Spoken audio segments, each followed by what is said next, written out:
தவமணி வீட்டுல ஏதோ பிரச்சனை போல இருக்குடி. அது ஒண்ணு இல்லங்க, நேத்து ராத்திரி யாரோ தவமணி வீட்டுக்குள்ள பூத்துட்டானா, புருஷை விரட்டி பிடிச்சிருக்கிறது தப்பிச்சுட்டான்.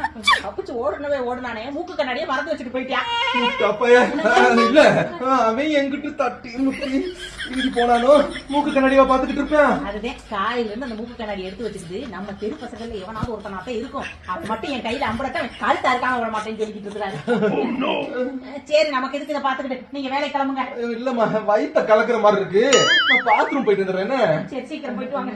ஏமா அந்த தவமணி யார் ஆளுன்னு சொல்லிட்டாலோ? சிரித்து வாய திறக்க மாட்டேங்கிறாங்க. கள்ளி இல்லி யாரு என்னன்னு சொன்னா தானே எல்லாருக்கும் தெரியும். அதானே எதுக்குன்னு வச்சுக்கோங்க, நான் குடிச்சு இழுத்து வச்சா சன்னு சனி போடுவேன். என்ன வேலை கிளம்புறேன் கலந்துட்டு நீங்க இப்ப நின்றுச்சுமா.